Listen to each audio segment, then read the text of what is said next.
Hello to all my dear students. So you all are welcome in this video session of SS where today we are going to discuss our ongoing story कि कैसे the protection of the woman from domestic violence act 2005 ने women's के लिए जो harassment होता था, जो torturing होता था, उसे चेंज करके रख दिया।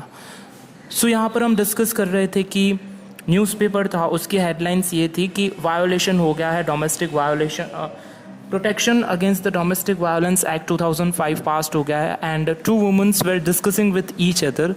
तो उनके बीच में एक 1991 में ऑफिस में दो लेडी आई थी, एक ग्रैंड लेडी थी और एक यंग थी। तो यंग ने ये कंप्लेन की थी कि उसका हस्बैंड टॉर्चर करता है और ग्रैंड ने ये स्टोरी बताई थी कि उसके ग्रैंड डॉटर इन लॉ ने और सन ने उसे घर से निकाल दिया है। अब दोनों को ये बात बहुत ही बुरी लग गई थी। तो let us continue.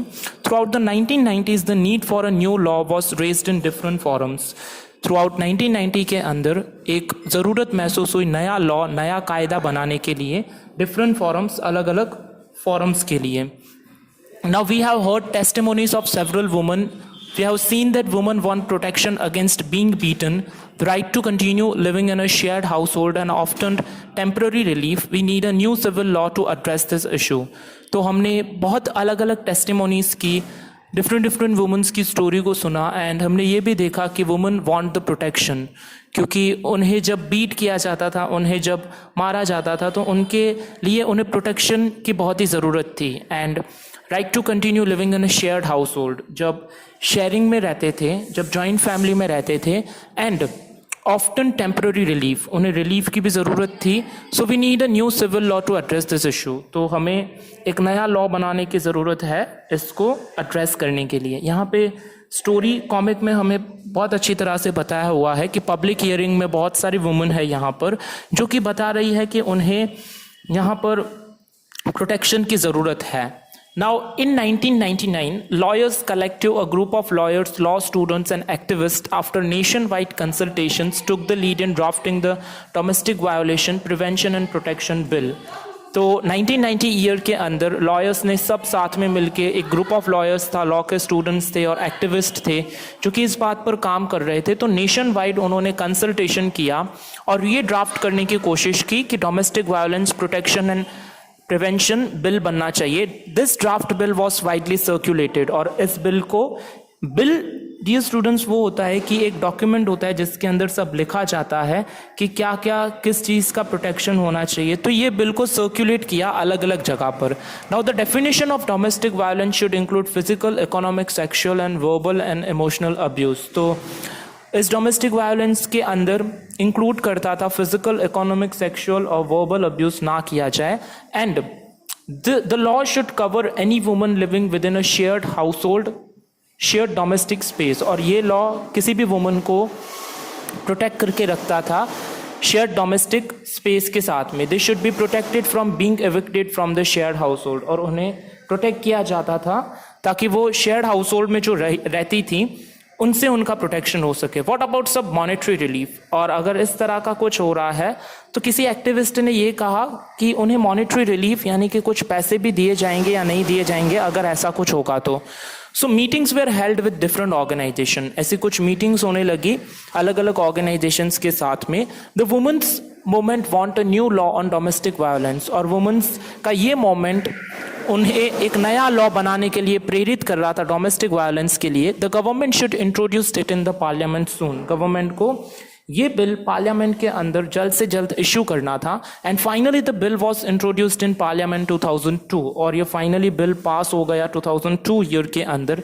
But this bill has none of what we have been suggesting.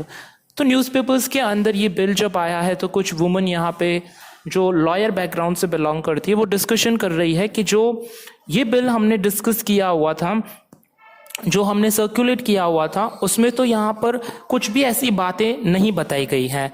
We must oppose the bill in its present form. और दूसरी एक वुमन बोल रही है कि हमें इसके खिलाफ जाना चाहिए, अपोज करना चाहिए, क्योंकि जो हमने फाइल किया हुआ था वैसा बिल तो आया नहीं है.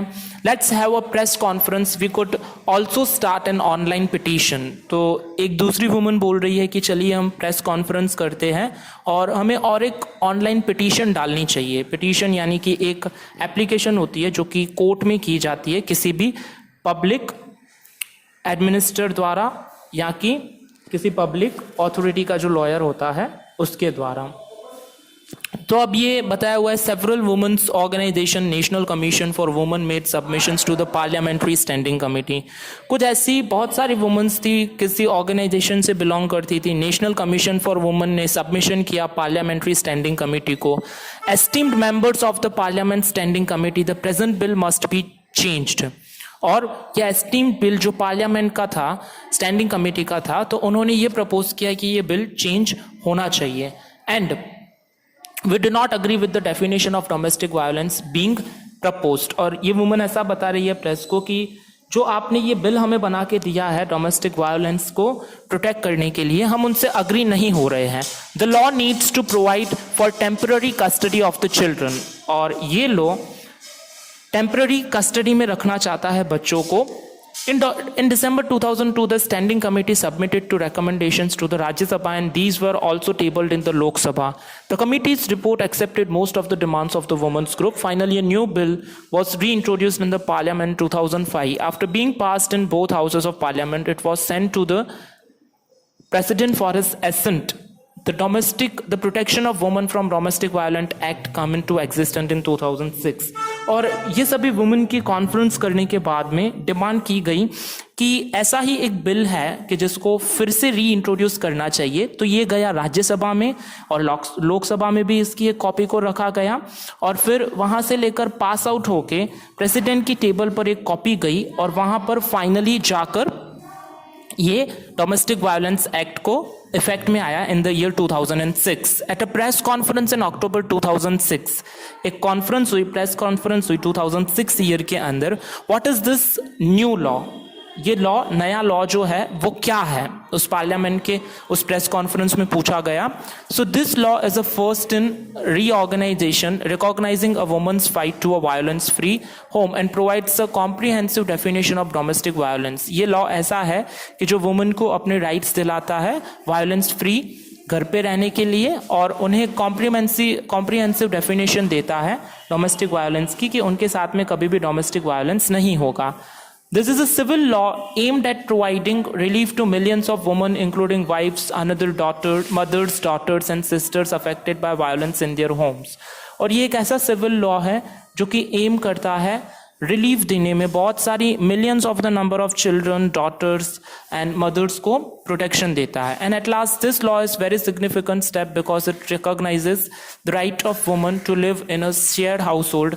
Woman can get protection order against any further violence. और ये लॉ बहुत ही इंपॉर्टेंट स्टेप है बिकॉज ये रिकॉग्नाइज करता है कि वुमन को अपने राइट्स देना एक शेयर्ड हाउस होल्ड में रहने के लिए, जॉइंट फैमिली में रहने के लिए, और वुमन को भी वो सारे प्रोटेक्शन ऑर्डर दिए जाएंगे अगर आगे से लेकर उसके साथ में किसी भी तरह का वायलेंस होता है.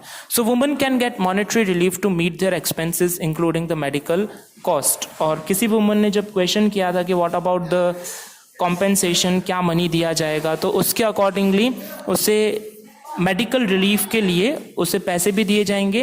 Now begins another long journey. और यही दो वुमन में से एक वुमन बोल रही है पिक्चर के अंदर कि अब लॉन्ग जर्नी बिगिन होती है. ये बिल एक्ट बन के पास तो हो गया, अब इंडिया की गवर्नमेंट का बहुत ही इंपॉर्टेंट रोल बनता है. So yes, now the government has to ensure that the law is to be implemented and enforced. अब गवर्नमेंट की ये रिस्पॉन्सिबिलिटी है कि ये लॉ को एनफोर्स किया जाए और इसे पास आउट करने के बाद में एट लास्ट इसे एनफोर्समेंट में लाया जाए. So why is this an important law? तो किसी ने ऐसा क्वेश्चन पूछा कि ये क्यों इम्पॉर्टेंट लॉ है, तो इसका रिप्लाई है ऑफ्टन वुमेन फेस वायलेंस और आर अब्यूज्ड और आर सीन एज विक्टिम्स. कि बहुत बार वुमेन्स को वायलेंस और अब्यूजिव फेस करना पड़ता है और उन्हें विक्टिम्स यानी कि पीड़ित होना पड़ता है. So because of this reason, this law is very important. So dear students, today in this story we have discussed the Domestic Violence Act, how it is passed. So until our next session, thank you for watching the video and have a very nice day.